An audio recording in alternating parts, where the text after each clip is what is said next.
नमस्कार, rule of law में आपका स्वागत है। मैं हूं आशीष भार्गव।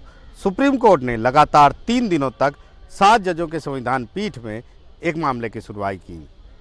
सवाल है कि क्या SC/ST समुदाय के बीच उपवर्गीकरण किया जा सकता है और क्या राज्य सरकारों के पास ऐसा करने का अधिकार है। आरक्षण के मुद्दे पर सुनवाई में सुप्रीम कोर्ट ने कई अहम सवाल उठाए। 7 जजों के संविधान पीठ ने कहा कि जिन जातियों को लाभ मिला उन्हें आरक्षण श्रेणी से बाहर निकलना चाहिए, उस वर्ग को अति पिछड़ों के लिए रास्ता तैयार करना चाहिए। एक विशेष पिछड़े वर्ग के भीतर कुछ जातियां उस हालत में और शक्ति में पहुंच गई हैं तो उन्हें बाहर निकल जाना चाहिए, लेकिन ये संसद को तय करना है। SC/ST का कोई व्यक्ति IAS या IPS बनता है तो उसके बच्चों को दूसरों जितनी परेशानी नहीं झेलनी पड़ती, फिर भी वो दूसरी पीढ़ी और फिर तीसरी पीढ़ी में भी आरक्षण के हकदार होते हैं।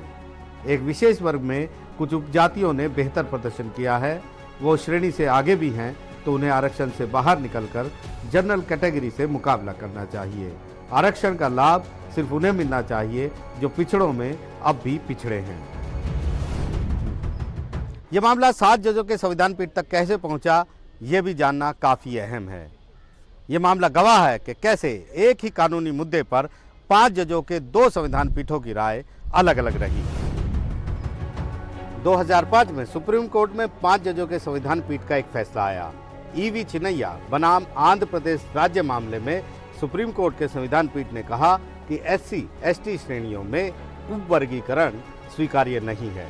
लेकिन 2020 में 5 जजों के संविधान पीठ का एक और फैसला आया।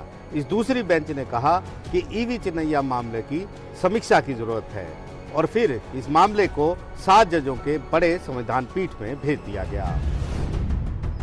कभी जाट, कभी मराठा तो कभी गुर्जर आरक्षण की मांग, लेकिन हर बार इन मामलों में सुप्रीम कोर्ट का एक ऐतिहासिक फैसला सामने आ जाता है।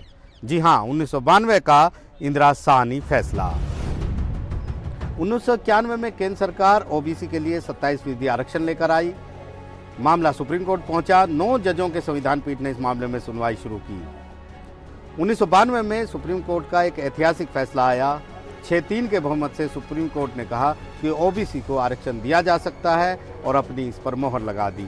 साथ ही सुप्रीम कोर्ट ने कहा कि आरक्षण सिर्फ प्रारंभिक नियुक्तियों में दिया जा सकता है, ना कि पदोन्नति में।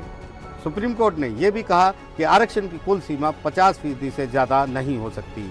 सुप्रीम कोर्ट ने यह भी व्यवस्था दी कि आर्थिक नहीं बल्कि सामाजिक और शैक्षिक पिछड़ेपन के आधार पर ही आरक्षण दिया जा सकता है। इस मुद्दे पर राजनीतिक और कानूनी बहस चलती रहती है।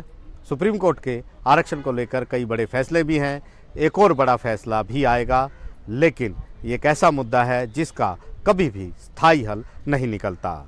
देखते रहिए रूल ऑफ लॉ।